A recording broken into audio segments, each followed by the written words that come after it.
Pantheism is the belief that everything is God. If God created Yeah. stuff, then he must also be those things. So this coffee cup is God, but not in the way that.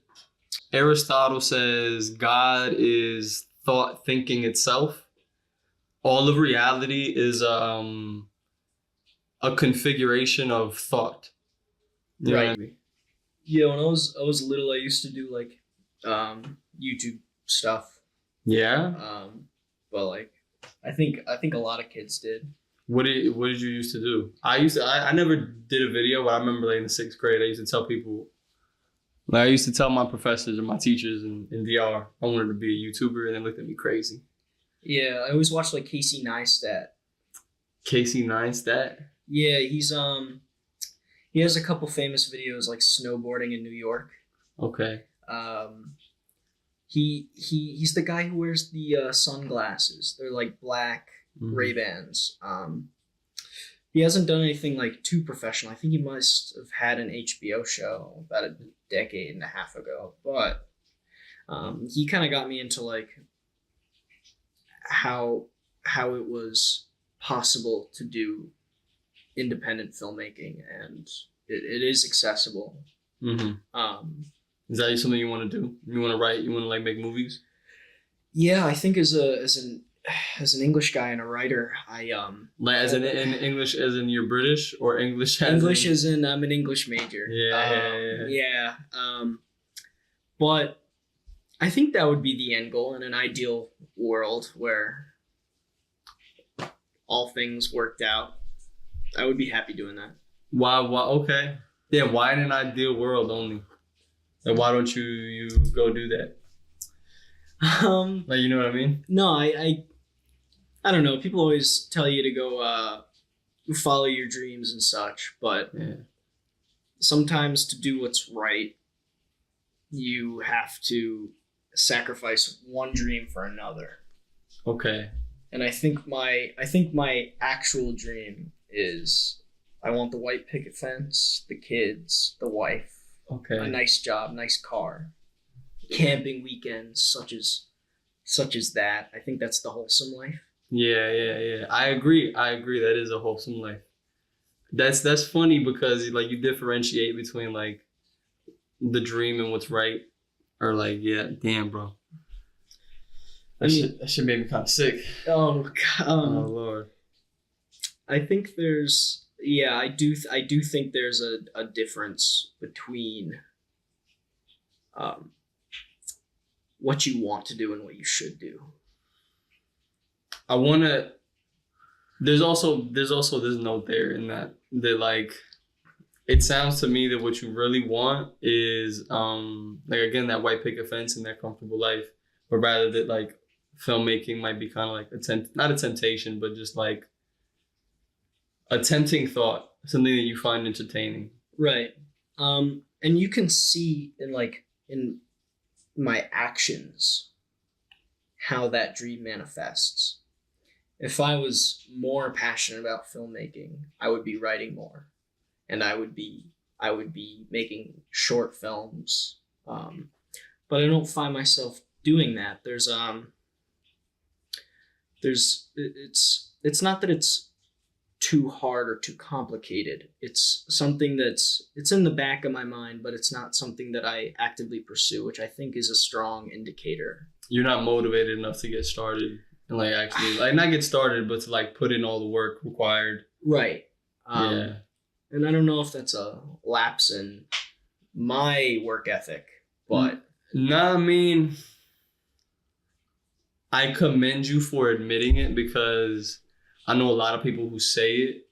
I was like, oh, I want to do this, I want to do that. And I'm like, you're not doing it. Yeah. And like, you've been saying it for years and you're still not doing it. Right. You know what I mean? And like, I often question, that's too weird way to say it. Like, okay, do you really want it? Or, you know, is it like just a dream you have? Like a thought or something you find entertaining? Or like, you know what I mean? Yeah, it's akin to like watching a baseball game and being like, you have a fleeting moment of, oh, I wouldn't it be great if I was out there? Yeah. But that being said, there is also the guilt of, you know what, maybe if I do have an inkling for it, maybe there is a time and a place to get it done. Do you feel like Really you'll regret it in your life if you don't do it at all? Tough question. Tough question. Yeah. I think everybody has regrets. Everyone has regrets. Everybody has regrets. It's really funny that we're actually talking about this because Yeah. me and my friends watched La La Land last night. La La Land. All right. La La I haven't seen that movie. It's with Ryan Gosling though and Ryan Emma Gosling. Stone. Oh yeah. I love them both. They're great. I think that's a great example, and I'm not going to spoil it for anybody or you. You could honestly spoil it for me. I don't think I'm gonna watch. Like, It's a good movie. I'll probably watch it, and I don't mind spoilers because it's like I know if I know how it ends, it doesn't matter. Like I still want to go through. You still enjoy the film. I still enjoy the Yeah, experience. exactly. You know what I I'm mean? the same Yeah. way. But basically, it's a movie about two dreams, and which one do you follow? Fuck. Alright. And it's responsibility and it's love, and how those two things don't necessarily mesh well. So they Mhm. both have their respective dreams. Emma Stone wants to be an actress, and Ryan Gosling wants to own a club, a jazz club. Mhm. And although they're perfect for each other and they could have such a beautiful life, in order for them to chase those two things, They need to separate. Yeah. essentially. The external, like the internals work out, like they're good. They're a good match, but the externals don't match. Right. Like their life course and paths aren't working out. Damn. Do you believe in like that soulmate shit? Hold on, before you answer that question too, I just want to look at this camera. Ooh, for a second. It's going strong. But yeah, Is that going to be a little cut? probably. Maybe not. Maybe I'll see my skinny ass walking up. You know what I mean? But Right. nah, do you buy like yeah? Cause that feels like I asked because that feels like one of those instances of quote unquote soulmate. Like Right. where like, oh, they're the perfect match. Oh, but they can't be together. But they can't be together. I think I do. I think I do Okay. believe in a soulmate. But with the potentiality that is your 20s and 30s, how many different things you can do, free choices, whether or Mhm. not to go to this club on this Friday night has a butterfly effect. And it's like, who's to say that if I didn't go to Brad's on Friday, I wouldn't have found, the one. But I didn't go, I worked. So in time and place, I suppose. I suspect you probably wouldn't have found her, bro. Exactly. That, yeah, I That's don't just think my so assessment. either. Oh shit. But it's interesting. It's a romanticization of reality, Mm-hmm. but I think that's a good thing. I don't think that's a Really? bad thing. I'm definitely a romanticist.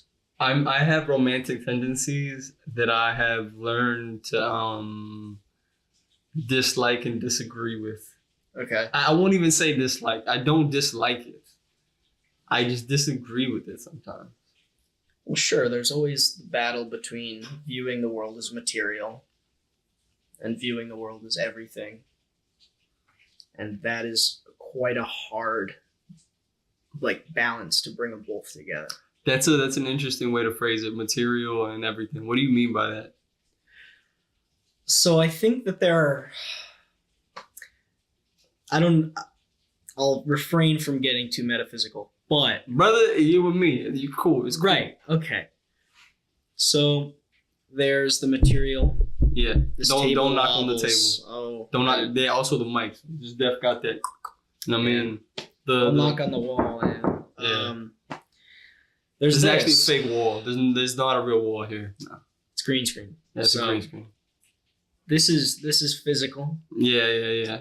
and there's I roll a ball and it moves and bounces into something else.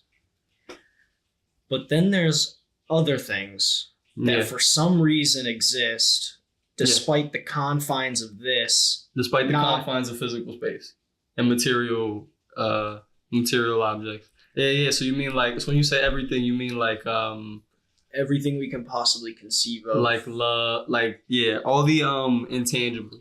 I like to think about it in terms of tangibility and intangibility. Right. The material obviously matter is tangible, but it's always influenced or motivated by the intangibles like love, loyalty, respect. You know what I'm saying? Right. Fucking gravity, bro. You can't touch that shit. No. You know what I'm saying? All those things for the most part to me, they're just the intangible. So yeah. If love is just oxytocin, is that the right compound?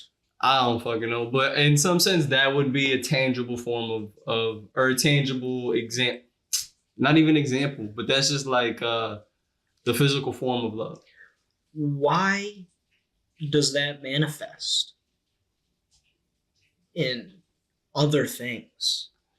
If it is up here, a connection between two physical beings, it gets lumped into the celestial and the religious and everything else. There's something to be said about that, whether you believe it or not. That is fine. But I do think that there is something going on here. There's definitely something. What do you mean? I think the ability to aspire to those higher goods that manifest in the physical, the fact that they take an extreme form. What they might refer to as transcendent? I would say so. Yeah. I get it. To some extent, I disagree with you. I'm hesitant to put my hammer on calling shit transcendent. And is to say that like people often think that like there's the material world here and then there's the intangible world here, right? But that one rules over the other. You know what I mean? Like, right. And there's some people who think kind of the other way around. That it's sort of like, nah, the material world rules whatever you might seem to be the intangible world, right? Some people will say, nah, love is just oxytocin or whatever the fuck. But then some people will say, no, love is more than a chemical reaction. Right. I think it's both. Like, you know what I mean? No, of course. I think it's both as well. Yeah. But I only bring that up because I think it's more like an even plane than it is like one over the other. But that's neither here. Mm-hmm. I don't think that's that relevant. No, I'm picking up what you're putting down. I've had similar realizations about the world, much akin to theosophy or pantheism. I know what pantheism is. I don't know what Theosophy is the concept that this is a big one. Pantheism is the belief that everything is God. If God created stuff, then he must also be those things. So this coffee cup is God, but not in the way that it's like if I pick it up, I'm touching God. It's I like the Aristotelian definition of God, and I think it works here. Okay. And like, cause the reason I kind of think pantheist thought is got something going there. It falls in line with kind of like a simulation kind of notion. Yes. Aristotle says God is thought thinking itself. All of reality is a configuration of thought. You know what I mean? And we're really just God's thoughts. Sort of. You know what I mean? And our existence in life is kind of God thinking us out in some sort of way, right? So when we say this cup is God, what we're saying is, at least in the pantheistic sense, that it's like it's part of the thought of the thoughts of God, like, you know what I mean, right. One way or another, right? And it's all like all in one, weird contradictory shit. My bad, UK. No, I think that was a better explanation than I could have conjured up. Oh, okay. But pantheism is interesting because it technically denotes any other religion. It denotes any other religion. Meaning if what you said is true, then Christianity, Buddhism, Hinduism, those are truths, but they're abstractions. Yeah. They're all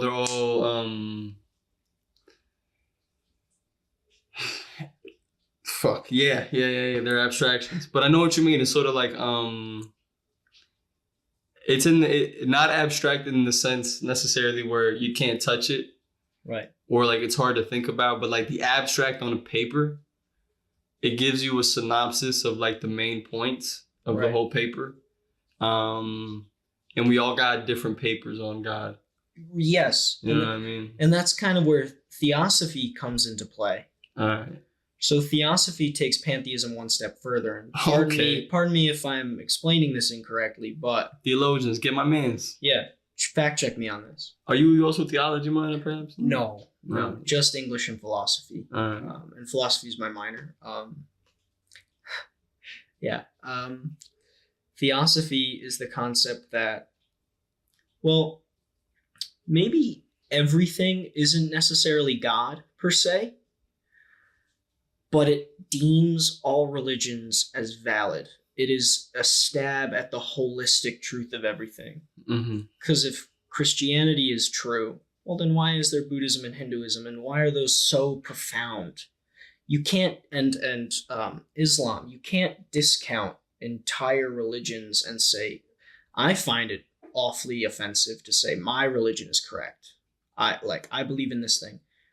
And so we come to this kind of agreement where it's like, I respect their religion, or I respect your religion. But like, at the end of the day, like, no, mine is, I thought this through. This is mine. Yeah. So it says that they're all equally valid in the attempt at a holistic truth, meaning they are all equally true. There's a God, but it manifests in all these ways that are equally true. And therefore, if all those religions are true, then everything then also becomes God, in a sense. I don't know how you go from there to there, but I don't think that matters that much. I think what's most interesting is sort of like, I think it's just, I've always thought of religion as sort of like all of humanity is staring at a giant box, but we're all really tiny. So we actually can only see certain sections of the box for ourselves. Right. But then we all end up kind of assuming that our side of the box is the whole box. Right. You know what I mean? Or that our sliver of the box, which is visible to us, is the whole box. And then we just fucking fight about it. But yeah, dog. Have you ever heard of Cosmic Joke? Cosmic Joke? What is this? Oh, well, I have a story to tell, I suppose. So the Cosmic Joke is... Is this like some fucking David Foster Wallace shit? No. It sounds like some David Foster Wallace. You know what? It sounds like it could be an Infinite Jest type deal. Yeah. But maybe I'm wrong. Maybe he mentions it. It's possible. That guy... He was on some shit. Well... Marshall from How I Met Your Mother played him in a movie, I think. Great. He did. Yeah. Saw that movie. Great movie. Good. Sad movie. Yeah. Sad person. But all great geniuses have some inherent suffering, which relates to the Cosmic Joke. Okay. So, the Cosmic Joke basically is a theory that in our daily lives, this attempt at transcendence in the face of absurdity, because we have this capacity to perceive things as slightly absurd.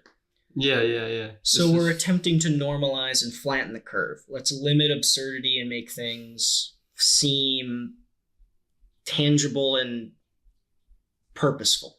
What? Okay. So the Cosmic Joke is that everything you aspire to do is already inside of you. And it dictates that life is a joke that is so good when you get to the afterlife is laughter, because you've spent your whole life in this weird, absurd, perverted joke. And God is just a trickster, and he's having fun. Yeah. Damn, I like that. And if you think about it, it makes things lighter, does it not? Oh well, yeah. I live my life like that for the most Right. part, but the joke for me is a bit different. I guess it's more of a Kierkegaardian kind of analysis on life. That's my boy Soren Kierkegaard, or as my Oxford professor used to say, Kierkegaard. His with the futility, it has to do with Kierkegaard, the futility of life and the absurdity of life. But it's sort of the idea that like no matter how hard you try, it'll never work. Like you'll never, like, Yeah. you know what I mean? And he's very big on the you're damned if you do and you're damned if you don't. Right. And that's the joke. Like, you know what I mean? Yes. You're in such a conundrum. It's hilarious. You know what I mean? But for the most part, because I feel like the joke doesn't even come in the afterlife. Like the joke is right now. It's funny right now. It is funny right now. I say it's funny because a lot of people are walking around taking life extremely seriously Right. in a lot of the wrong ways. Yeah. You know what I mean? I feel like humor is necessary. I feel like you could have a good sense of humor once you have a good sense of emotional ordering. Right. To life. Like, you know what I'm saying? Once you realize not everything is so personal, that like the little annoyances that bother you are your problem to deal with and not everybody else's. Like, you know what I'm trying to say? There's a sort of mental capacity where you can get lost in the bog upstairs, where you find it difficult to differentiate between like, oh, I have all these papers to write, or like, oh, I'm so stressed. It's like these consequences are so infinitesimally null. Infinitesimally. I have to repeat that word. That's that's new vocabulary for me. Yes. Infinitesimally. And we have our own perceptions, like you said with the box analogy. Yeah. I mean that can relate to other concepts besides religion, especially. I have my own perceptions of the world. Everything I do is for me. But when you stop and realize that you have papers and 4,000 other kids have papers, like I'll get it done. I'll get it done. It'll be done. It'll be done. It'll be turned in, and dudes will graduate, and everything will be fine. You're right. Take a deep breath. Yeah. Get through it. We live. Would you say this? I want your opinion on this. Do you think we live in a pretty low stakes world? At least like United States of America. Well, that's low stakes in what sense? Just low stakes, bro. What are high stakes? What are low and high stakes to you? Or are you talking about like modernity has curbed the fact that like food is easy to get? Is that what you're talking about? That's survival. But that's one thing. Like, you know what I mean? But I feel like there's a lot of other things. Like, I'm thankful that I wasn't born in 1750. I'll say that. Or 800. That's pretty high stakes. Yeah. But I feel like every generation had that conception. Oh, I'm glad I wasn't born then. I'm glad I wasn't born then. But I feel like that's more true now than it has ever been. Right. Things are. I definitely don't wish I was born 80 years ago. No. My parents wouldn't have been able to link up. 2 different colors. Yeah. You know what I mean? And I think modernity. And there's the agency that comes with all of these things getting taken care of. You don't need the survival. You don't need food and water are readily accessible to most people. There are, of course, exceptions. Large exceptions, actually. Yeah. I think I read a statistic that about maybe a third of the population lives on less than $1 a day. That's sad. That's sad. Okay. I needed to... which is... Just the way you phrased that fact, I wasn't sure what you meant. I shouldn't have assumed that our economy is good enough where we can live on all live on $1 a day. Right. It's... Like, some people only have about $1 a day. Or less. Yeah. Millions of starving people. Yeah. But, to your point, it is impossible for me to take the shoes of those individuals. I can empathize with them, but I am not them. And so when you ask about, do we live in times that it's like low stakes? I mean, for me, yes. I have nothing major to deal with. I it's almost to the extent where it's like survivor's guilt. Damn. Like I can. Do you feel that way? Worst case. You feel guilty? Worst case. No, I don't feel guilty. Okay. But in the same vein, it is in a way. Yeah, I know what you mean. It's like worst case scenario. I still will have a great life. Mm-hmm. I think that's worst case scenario. Yeah. Unless I die tomorrow, but I hope that doesn't happen. I guess, yeah, you're right. Low stakes, high stakes is very contextual. If you're living on a dollar a day, you're in some pretty high stakes situations. You know what I'm saying? Your life is a high stakes situation. But I suppose I ask, coming from the fact that do you think we're surrounded by low stake people? People who, if the floor dropped out of them tomorrow, they would get caught. People without the capacity to save themselves. Is that what you're saying? Nah. Almost the security of knowing that if they can't save themselves, they're safe regardless. Like, you know what I'm saying? I mean, I can speak for America, and I suppose most of Western Europe, a lot of, Canada, a lot of Southern America. Yes, I think there's a lot of social safety nets. There's a lot of, we've raised the poverty line. We've raised the floor. We've raised the floor to a significant margin that even in the most dire of circumstances, there are opportunities. Actually, opportunities is a bad word. There's potential for at least to live, to keep going. Mm-hmm. Now, I can't say that for a lot of other places, but in America especially, there is the distance to fall is far, but the net is wide. Yes.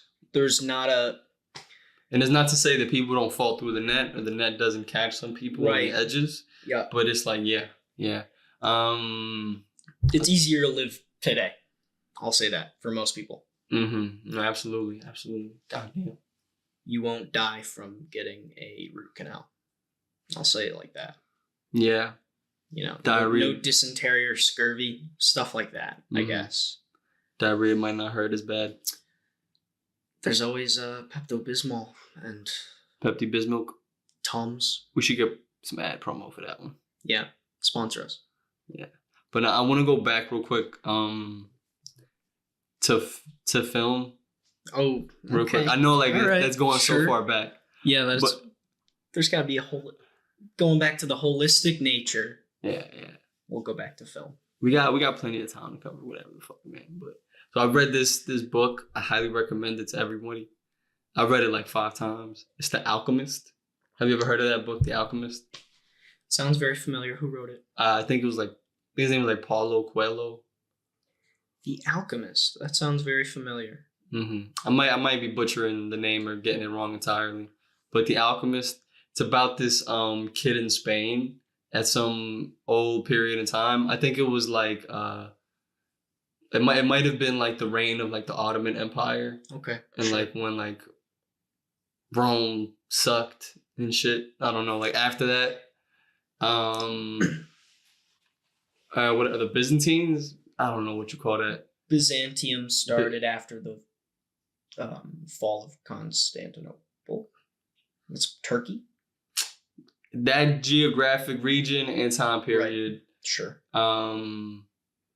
Yeah, what you call it. And there's just this kid in Spain on the coast. So he's like he's near the tip of Africa and shit too. Okay. Right. So it's Mediterranean area. But so in The Alchemist, this kid, he gets like a message from like an oracle that there's a treasure out there waiting for him. Right. He had a dream about it and he just has to go get it.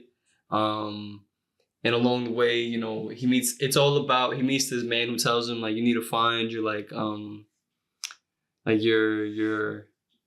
your personal, like your life's purpose, basically. Sure. He said finding that gold is your life's purpose, right? Funny thing is though, is that finding the gold was not the purpose, but the journey was the purpose. Like, you know what I mean? That was already fire. Because the thing is, and it makes sense too, because as he goes on the journey, it's like you're literally just watching somebody grow up, and I feel like it's a demonstration on how to grow up. Okay. In a lot of ways, and like find your personal mission and things like that, right? But there's one interesting thing that I think really relates to you right now. So in The Alchemist, when he stops somewhere in North Africa, he works at a glass blower's shop. Like he makes fine glass material and trinkets and working with kilns. Yeah, doing something with hot sand, right? And he talks to the dude, and the dude tells him, you know, he improves the whole shop. The dude tells him, it's my dream to go to Mecca, right? And so the kid is like, all right, I actually want to help make your dream come true, because making your dream come true is going to help me make my dream come true. If I make you enough money to go to Mecca, then I can make myself enough money to go on with my personal mission, right? That happens. He stays there for a few years, right? But so what happens is essentially he raises enough money, and the kid is like, all right, so now you're going to go to Mecca? And he's like, no. Because, and he explains, the dream of going to Mecca is worth more to him than actually going to Mecca. Ooh. You know what I mean? Ooh. Because once you go, then the dream becomes reality. Then you can become disappointed. You can become reality is often disappointing. You know what I mean? There were so many things that could happen if he wouldn't fulfill the dream. But having the dream alone, like, made him feel better. You know what I mean? My mother has an old story where all of her relatives said, like, you know, we're going to the Grand Canyon. It's beautiful. It's great. It's so incredible. Like, you can't believe it when you see it. She was told these things so many times that when she got to the Grand Canyon, she looked at it, and of course it's beautiful, but when it's heightened to that mythical level, Damn. So there's the expectation of dreams, which is bubbling potential. And then reality doesn't necessarily live up to that as much. But you still have that conceptualization of what's possible and the beauty that you could possibly achieve. So that's for that story and how it might pertain to film. You know what, fuck the film, I don't even care anymore. I just kind of wanted to, that was just something I thought about when we were talking about film that I wanted to bring back. I want to say this. You don't want to talk about it, really? No, it's okay. I'm a huge film guy, but it might another day. We'll get to it somehow later one day, right? I'm gonna sound like a dickhead real quick. What if your mom is bugging? What if your mom is wrong? What if your mom doesn't know how to appreciate beauty? And these are all just questions. I'm not accusing your mother of any of these things. That's fine. And I understand exactly what you're saying. Yeah. And also then follow up. Do you think any of those questions are even valid? No, I think they're definitely valid. Well, that's I guess that's science, right? In a way, you have perceptions of the world. Why? How? Mm-hmm. Like, oh, you know, my mother had this particular experience with the Grand Canyon. Okay, maybe she's wrong because the Grand Canyon is beautiful. It is what it is chalked up to be. But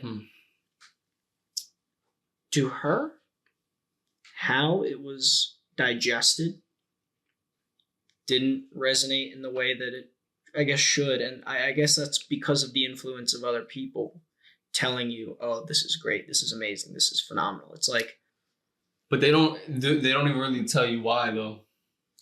Do they? I guess. Well, it's conceptually failing to live up to the hype. Well, my thing is though, is it like so like why do those people think the Grand Canyon was beautiful? Like, you know what I mean? And like, why did they even feel the need to tell her these things? Because now I'm not even looking at your mom now. Like, I'm looking at people In a grander scheme. Yeah, where it's sort of like, and I'm not saying those people don't think it's beautiful and don't marvel at it, but it's sort of like, sometimes it's sort of like this, like, you know, when you're reading a book and there's like a symbol in the book that has this meaning that you have no idea it had the meaning. And then your professor explains the meaning, right? And it's not just that they tell you, oh, the bird means this. The bird means this because this happened and the author is from this place. Right. And this character has this personality trait that is associated with this tradition. Right. Right. Suddenly, oh, the meaning of the symbol makes way more sense. It opens up. And you can appreciate it, right? And I wonder just to what extent, like, does the Grand Canyon need to be explained? And I don't mean in a way where it's like someone's explaining it geographically, but like that whole experience. Right. You know what I mean? It's almost you need to learn to, because this is the thing. Once somebody shows you the symbol and they explain to you how they understand it and how the meaning is acquired and exists there, suddenly you see it everywhere else. You don't need people to explain it to you anymore. And I'm not saying like, maybe some people do need to learn why certain things are beautiful. Because I feel like, again, it is a matter of perspective though. Because we'll say this, if you have a very materialist view of life, yes, then the Grand Canyon is just a bunch of rocks. It's just a bunch of rocks. But if you have a very religious, spiritual creation view of life, then holy crap, look at this thing God made. God carved this out with his hand. Yeah. Yeah. It suffices to say that things, despite these immensely profound and beautiful sentiments, sometimes don't manifest in the way that you might, you know, someone might read Leo Tolstoy and say, oh, that sucked. But I did say that. Oh, but the second read. In the canon, he's gangster. It's one of the best. It's top 3 novels ever written. Top 5. Yeah, I haven't read War and Peace, so I can't say anything about one. Me neither. I read a lot of his short stories. And the thing is, the first time I read Tolstoy, I thought it was fire. I thought it was some of the best shit I ever read. And then I read Dostoevsky. And I was like, this is some of the best shit I ever read. I read Crime and Punishment. And that shit was perfect. I think Crime and Punishment is... It's so much more gnarly. How suffering comes and gets you. Like always. Tolstoy is too aristocratic, and I feel like he writes about first world problems. Right. Like, you know what I'm saying? I don't want to read about first world problems. But granted, the thing is though, is that you realize first world people have real world problems though. They got the blinders on. They got their narrower field of vision. Like I was watching this video of this woman who came from a very wealthy family, talking about how she felt ignored as the middle child. And then she said some stupid shit where like, I never got a Bugatti for my birthday. Yeah. And I'm like, but the thing is that she really felt fucking excluded. You know what? And I can't deny the fact that she feels really bad. You know what I mean? And alone. That's a really tough angle. It's how does your personal circumstance affect your view of the world? And really, does the world give a shit? No. So, and if you want to go back to religion, Dale. For a little bit, we can do whatever, bro. I think the reason why the cosmic joke works so well in pantheism is because you know, someone is raised in a really wealthy household, they're sheltered. Why didn't I get a Bugatti for my birthday? You gotta say it. You gotta say Bugatti. A Bugatti. Yeah. Rev up the Bugatti. Oy. No. It's just you don't even gotta do a British accent, bro. It's just Bugatti. Bugatti. Yeah. So I was taking a walk the other day, then I got in my Bugatti. Yeah, it's always aggressive. Why is it Okay. Yeah. Why is it that that? their problems are Bugattis, my problems are papers, And some somebody. poor schmuck can't get a piece of bread? Why does the 2-year-old die before their life even starts? Why do blah blah blah blah blah? Why does the 90-year-old like racist just keep on being Chill on the beach and chilling just, on the beach, dropping N bombs? you know what it is? It's and I really think that this is a solid answer for why that exists is I will be that man. That man will be me. I will be you and you will be me. And we are all consciousness observing itself and learning. Okay, brother, you skipped a step. Oh, okay. Like I I'll need explain. like Go back. you just what did you because you were explaining. So pantheism and the cosmic joke. Espérate. Hold on. Because you went from that whole little. Why did you start doing like this and started talking about you and me and like I pretend to be this and you pretend to be that? What is that? Why, What was that? Why would suffering exist if it was not? If God is fair, Okay. Why would suffering? that not be equally distributed? And how is suffering equally distributed? All right. By a collective consciousness of pantheism and I'm you and we're all God experiencing everything. So what you're saying is okay. I think I understand what you mean now. Yeah.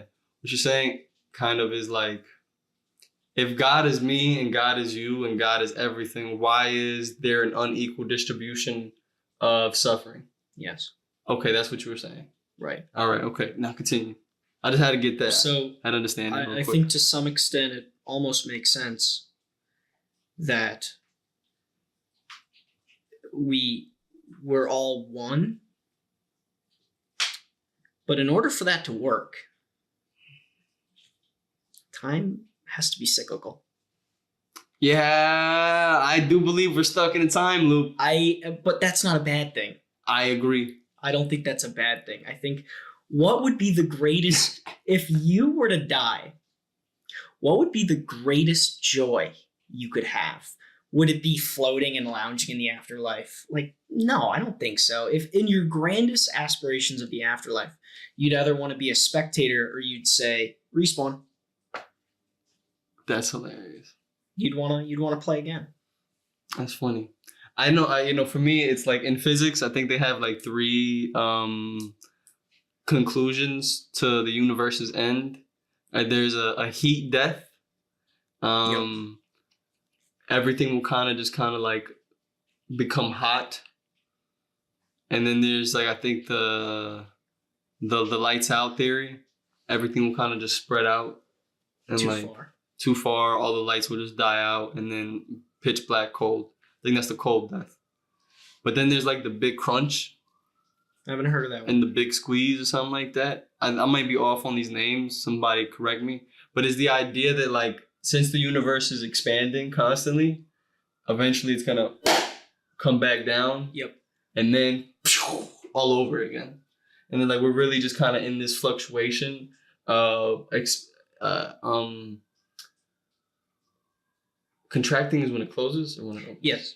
Constricting, contracting. Constricting and contracting, like expanding and coming back together. Right. And I like that one.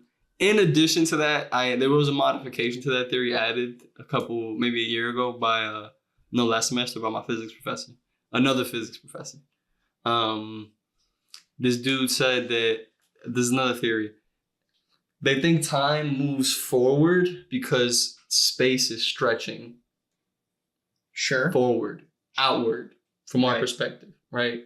So that's to say that like if I'm here on this point, like time is going that way because space is going that way. Yes. You know what I'm saying? As physical space extends, time extends and passes, right? Right. So what happens when it starts going The opposite way. Yeah, time starts going backwards. You know what I mean? I think therefore I am. Okay, just kidding. I won't throw a brick at you. Yeah. I'm not the biggest fan of what's his name? Descartes? Descartes, yeah. I give him a lot of blame for a lot of BS that happened after the fact. I think that if infinity, at least in Catholic thought, like the universe is infinite, because there is a scientific, like, oh, okay, like Catholicism can generally bend to science. I'm only speaking in terms of Catholicism and Christianity because that's what I understand. It's your designation? I'm Episcopalian. So. Oh, wow. You're like Uber. Not Uber. I don't know, but it's like different. I was just baptized Episcopalian. I go to church sometimes. If infinity is a straight line, like time occurring, what's this around it that keeps pushing it back? Why is it not? Why is it not that? Why is it not equally valid as this? Because if it's infinite, well, like eventually it's gonna. At least that's how I. It should loop around. It should loop around on itself. Infinity is such a bizarre concept. It doesn't. It's so. It makes sense to be cyclical in a way, at least to me. It's because we're finite. You know what I mean? Right. We have a very clear beginning and end. Yes. So it's very hard for us to comprehend something that has no beginning and has no ending. Right. But then we try to conceive its beginning with the Big Bang, and we try to predict its end with, the complete collapse of nothingness and stars. And we got to think. That's great. I actually think the Big Crunch theory, like the loop theory, is actually one of the least popular theories in physics. Oh yeah. When it comes to the end of the universe, and I'm assuming it's because physicists believe in a little more finality. Right. I'm assuming. But a lot of people, I don't know. I'm not even going to assume a lot of people believe in finality. But we're used to certain structures of things. Yeah. For example, beginnings and endings. Yes. You know what I mean? And those are rather logical structures to contain in one's mind. Let me get to a understanding of what would be the ramifications of a cyclical timeline. This is how I would this is how I would perceive things. It is possible that God is a separate entity from us. Creator.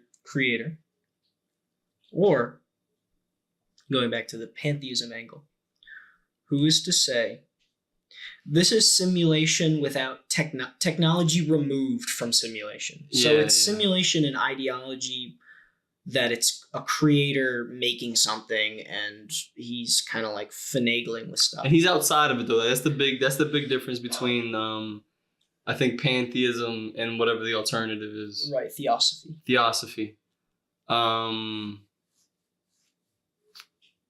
So if things were a loop, is theosophy the alternative to pantheism?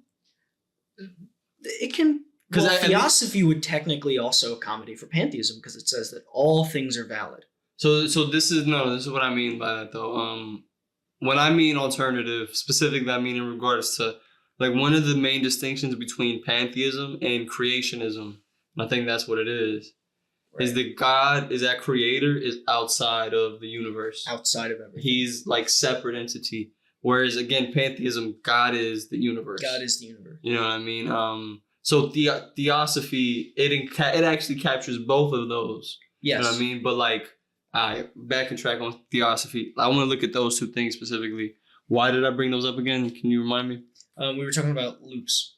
Time loop. So the theory resides that if things are a loop and you want to consider pantheism and theosophy all at once, and why does one suffer when you and I don't as much? Is that why did God, why do we look like God in the Bible? It's God, we look like God, we're taking after our creator. But if God is an entity outside of everything, then that doesn't really hold up. That doesn't hold much water because you'd think he'd be light or something that you can't even conceive of. So this is God. Me and my appendix bursting, that's God. So the theory states that, and this is just a theory, I actually couldn't label it. We humans get so far advanced, blah, blah, blah, blah, blah. Who knows how long that'll be, that we create ourselves. We are our own gods. Because if you are a human and you aspire to God, and your goal is, how do I become God as holistically as possible? You would create yourself. You ever seen the movie Blade Runner? Yes, I love that movie. I fucking love Blade Runner. I love that movie. But I think with AI, the thing that really surprised me about AI is that I think we're not that far from replicas now. We're much closer to replicas than we have ever been. And in Blade Runner 2049, Ryan Gosling is like the perfect replicant, that he doesn't know that his memories are not real. What's up with that? Abstract that 500,000 more years. What's the difference? Yeah, no. What's the difference? This is also why I'm big on, I guess, pantheism, sort of, and like just, and I don't know, I get a bad rap on this belief or on this notion because people on either side of it think I'm on either side of it. Right. But at least when I have these conversations, it's really hard for me to get through to people. What the fuck, bro? What did you say? I'm forgetting now. I was talking about Blade Runner. Blade Runner, replicants. 500 years in the future, 1,000 years. What's the difference? Quite basically, it goes like this. Like, I don't think, I now know some people are like, oh, our brains are like computers. It's like, nah, bro. Our computer are like our brains. Our computers are like our brains, yes. Like, we are designing, I think our advancements in technology are kind of proof of evolution in the sense where when you look at some sort of tech, it really resembles like natural processes. You know what I'm saying?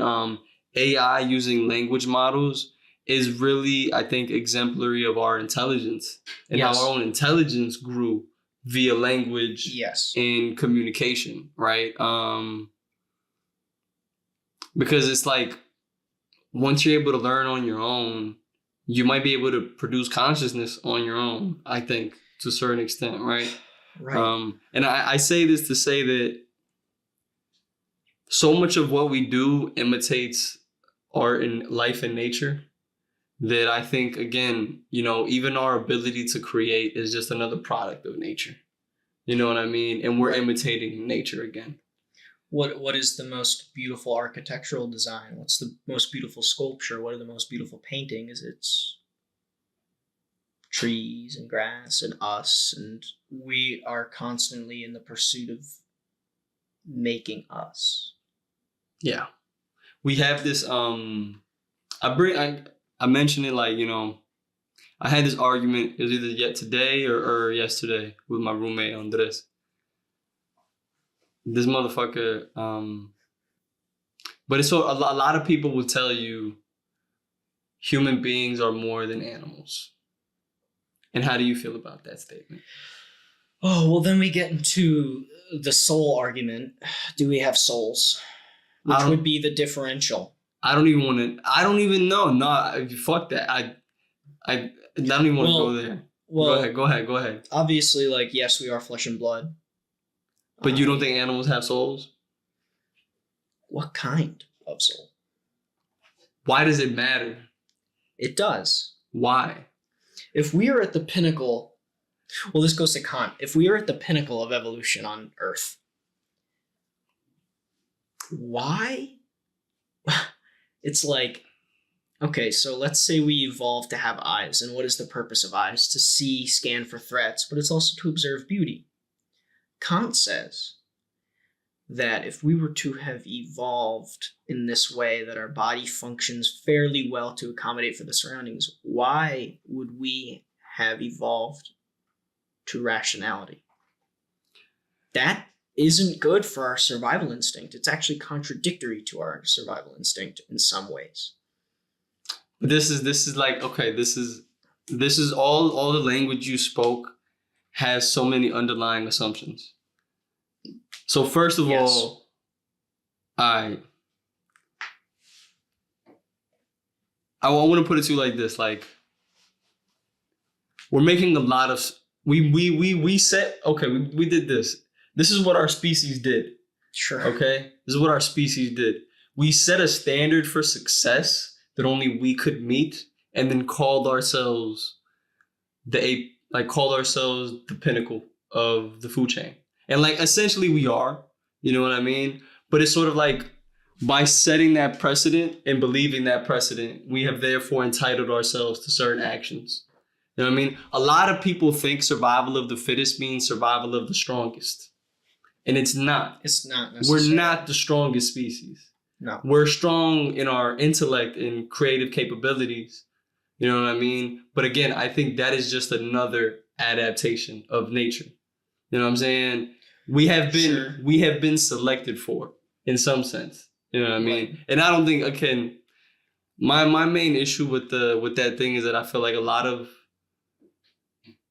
of people think that humanity is so special. It gives us the right to do a lot of damage and to take a lot of control. Yes, of course. You know what I mean? You ever seen? You ever seen Avatar?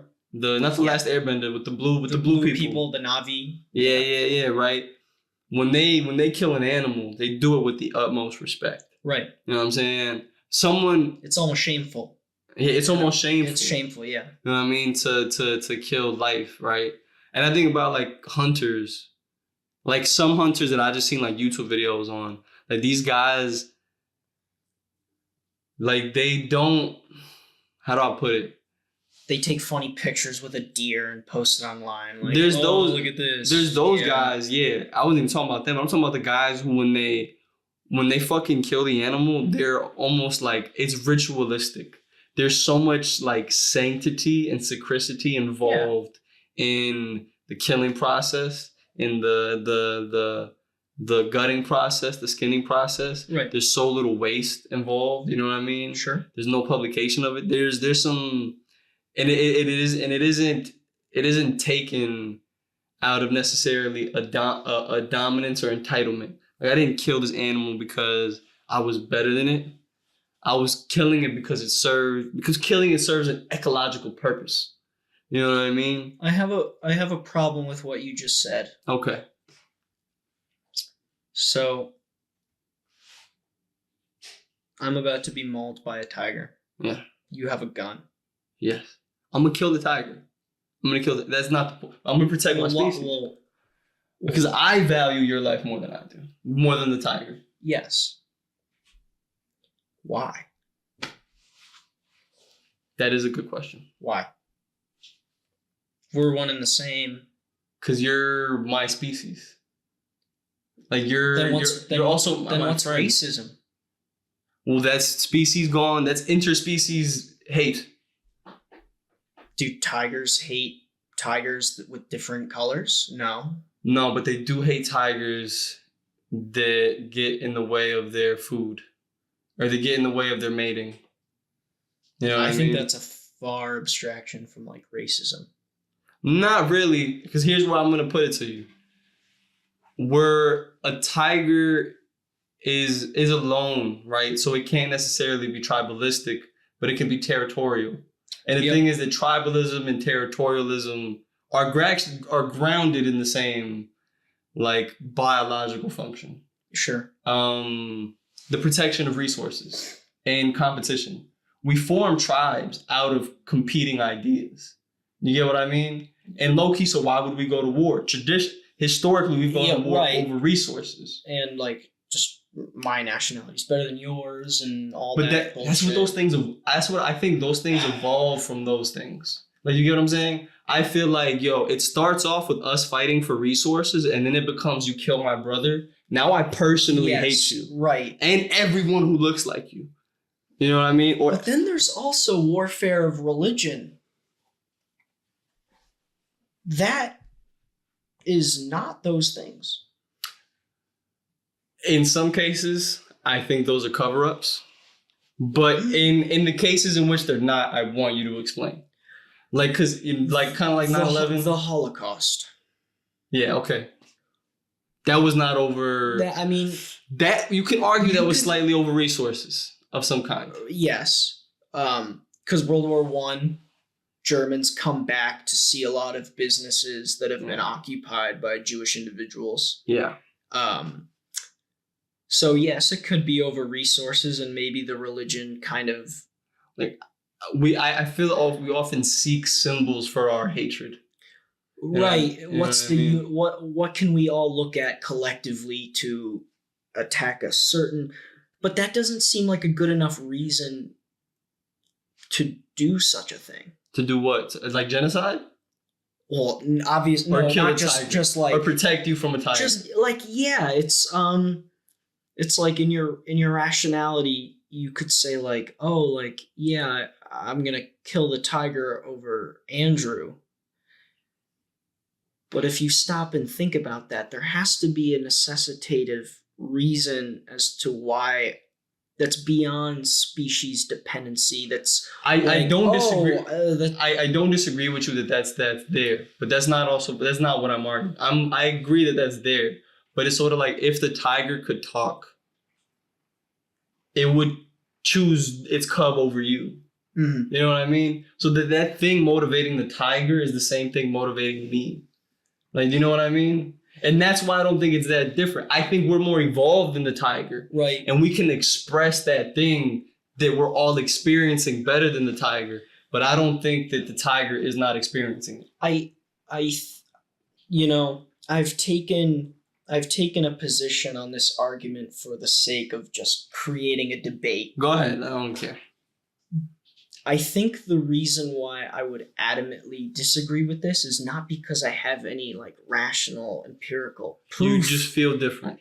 Not even I feel different. Okay. If you view the world in that lens, it would be scary.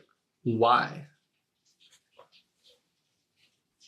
If it's all material and species and the world must be bad. Don't get it twisted. That is a consequence of this thought, but it has to be balanced with a certain level of, again, like acknowledgement of the fact. Like, how do I put it? If you really have a materialist view, then you better have a materialist view of yourself. Yes. Like, you know what I'm saying? Uh-huh. It can be very humbling in that. Like, my material view is predicated on the fact that there is a much greater work at hand, and my belief that I am mostly material. Like, my brain occupies a small portion of my body. You know what I mean? Yeah. There is this conflation that material, like the acceptance of your material side is like a bad thing. Yeah. There's this kind of dichotomy where it's like, oh, because you can aspire to God, that's all you should be doing because that's the greatest good. Well, like enjoy being you. Yeah. Enjoy this. There's some great things about this. The only reason I think I even have a materialist view is because so many people are anti-materialist in the first place. Yeah. That I kind of have to. I feel like I have to take that position. You have to take that position, and I gotta say, like, I am definitely more as an individual. I'm definitely far more removed from my body than most people are. I float. I am elsewhere. Bro, I actually feel like I feel like the majority of people are very far removed from their bodies. And I feel like a lot of people don't understand their own animal nature. Yes. You know what I mean? Because I think part of being closer to God is actually embracing the fact that you are an animal created in God's, like, in the nature that God created. Like, you know what I mean? And there's such a negative connotation of the term animal. Yeah, yeah. Because it says something about it feels horrific nature. Beastly. You know what I'm saying? Yes. But it's like, bro, I've seen wolves take better care of their young than some human beings. Like, you know what I mean? So it's like, you're not going to tell me that thing is not experiencing love, even if it doesn't have the words to articulate it. Because even if like a baby feels love, even though it can't say it. Well, this is like Philippa Foot, rationality and virtue. Philippa Foot? You would, you took a Royals class? I did. I took a Royals class. This is what this is. I'm meeting with him tomorrow. I'm going to bring it up. Autonomously species dependent. We have good reasons to do things and to aspire to virtue and justice simply because it benefits the species. Goodness is solely through cause and effect. We can observe good things and bad things. How does murder affect the species? Well, if you murder enough people, there will be no species. So those things, it is material. We aspire to God because it gives us something to aspire to. Maybe God is a concept. Either way, it's a materialist perception of the world, but it doesn't have to be limited in that way. You know what I mean? No, yeah. And that's why, because my materialist views are almost balanced by a pantheological view. The idea that this material is not just material. Yes. This material is God, and therefore we have to respect it. God damn it. You know what I'm saying? And I'm not necessarily talking about the table, but even the table, yo, in some sense, we cut it from raw material and we made something more out of it. You know what I mean? In some sense, that can be considered respect. I'm going to use the restroom. Is that okay? Pee break. We'll be right back. Right. We're going to throw some ads in here or something real quick. I don't know. Word. Dude, I could talk for like another hour and a half, bro. Yeah. That's crazy. Honestly, oh, shit, bro. Damn. We're past an hour. Dude, I could go for longer if you want to chop and splice some bullshit out. Good, you're a good host both on the podcast and in your home. Y'all heard that? I'm a good host at the home and the podcast. That is true. I second that. I know we just said that we were gonna take a pee break. We ended up taking a taco break, and I made us some dinner because your boy was hungry. I was. Andrew. Yeah, I fucked up some onions, but it was good. Yeah, he didn't know how to cut onions. We gonna learn to cut some onions. I did it wrong. Yeah, it's okay. We were damn, low-key, I feel moved to continue. We were originally gonna end it, but let's see where this goes. Actually, nah, because I want to do the dishes and go to bed soon. Yeah. But we were just talking about being animals and stuff. And I'm mad because we were really at a good part of the conversation. Yeah, it was hitting a peak. Yeah, and I think the gist of it, at least for people who may have been incensed by it in any way. That's a weird word. Yeah, I wish I didn't use that word. But it's on the basis of what we sort of concluded was that the material world and material life, there can be more to it in and of itself. Right. If everything really is everything, Nietzschean creating profundity from materialism and God is dead, that's fine. That's okay. Yeah. Things are all right. There's a lot to unpack there. I'm actually not the biggest fan of Nietzsche. I think Me neither. His analysis of the situation is okay. But then he's just another one of the assholes, in my opinion, who uses it as an excuse. Yeah. To quote unquote dominate. You know what I mean? Yeah, he didn't have a great life. No. I think to the survival of the fittest thing. I remember I was in a conversation. I was in a garage with a bunch of dudes. We were playing poker or something, and one of them was y'all don't understand. You gotta understand evolution is about again the strongest and who is the most dominant. Right. And I'm I'm the smallest dude at the table taking all y'all money right now. Yeah. You know what I mean? Dominant and strong in what way? In what way? Because nature. Nature doesn't discriminate, and who lives. And it's about who is going to adapt the best. And our species is really great at adaptation. That is true. You know what I mean? We could live anywhere. We could be better at it. And we could be better at it. Nah, yeah. But again, you know, I guess in like a one brief way is that I think humanity in the human species is very special. But like we're not that special. We're still ants, in my opinion. And we gotta humble ourselves. But the collective of ants do great things. The collection of ants do great things.